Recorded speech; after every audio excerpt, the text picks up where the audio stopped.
નમસ્કાર મિત્રો, સ્વાગત છે તમારું આજના એક નવા વિડીયોમાં। શું તમે પણ તમારા વોટ્સઅપની અંદર ગ્રુપ બનાવવા માંગતા હોય તો વોટ્સઅપની અંદર ગ્રુપ બનાવવા માટે તમારા ફોનની અંદર અહીંયા વોટ્સઅપ એપને ઓપન કરી લેવાની છે।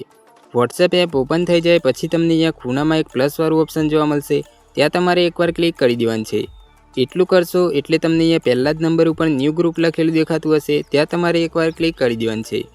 એટલું કરશો એટલે તમારા વોટ્સઅપની અંદર જેટલા પણ નંબર એડ હશે એ તમને અહીંયા જોવા મળી જશે। હવે તમે અહીંયાથી તમારા ગ્રુપની અંદર જે કોઈ માણસને તમે એડ કરવા માગતા હોય એ તમારે આ રીતે તમારે અહીંયા એડ કરી દેવાના છે। એટલું થઈ જાય પછી તમારે અહીંયાથી એરોવાળો ઓપ્શન પર ક્લિક કરી દેવાનું છે। હવે તમે અહીંયાથી તમારા ગ્રુપનું તમે જે નામ રાખવા માગતા હોય એ તમારે અહીંયા લખી દેવાનું છે। તો આપણા ગ્રુપનું આપણે અહીંયા દરબાર નામ રાખવાના છીએ તો આપણે અહીંયા દરબાર લખી દઈએ છીએ। એટલું થઈ જાય પછી તમને અહીંયા સાઈડમાં એક કેમેરાવાળો ઓપ્શન જોવા મળશે, ત્યાં તમારે ક્લિક કરી દેવાનું છે।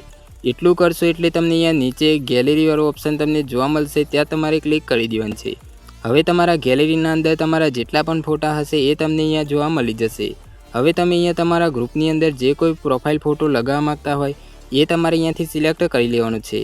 તો આપણે અહીંયા આ પ્રોફાઇલ ફોટો લગાવવાના છીએ તો આપણે એને સિલેક્ટ કરી લઈએ છીએ। એટલું થઈ જાય પછી તમારે અહીંયાથી આ રીતે થોડું એડજસ્ટ કરી લેવાનું છે। પછી તમારે અહીંયા નીચે ડનવાળા ઓપ્શન પર ક્લિક કરી દેવાનું છે। એટલું કરશો એટલે તમારા ગ્રુપની અંદર પ્રોફાઇલ પણ લાગી જશે। એટલું થઈ જાય પછી તમારે અહીંયા નીચે ટીકવાળા ઓપ્શન પર ક્લિક કરી દેવાનું છે। હવે તમારું આ જે ગ્રુપ છે એ તમારું બનીને તૈયાર થઈ જશે। તો વિડીયો પસંદ આવ્યો હોય તો વિડીયોને લાઇક કરી નાખજો અને આપણી આ ચેનલને હજુ સુધી સબસ્ક્રાઈબ ના કરી હોય તો આપણી આ ચેનલને પણ સબસ્ક્રાઈબ કરી દેજો। તો ચાલો મળીએ નેક્સ્ટ વિડીયોમાં।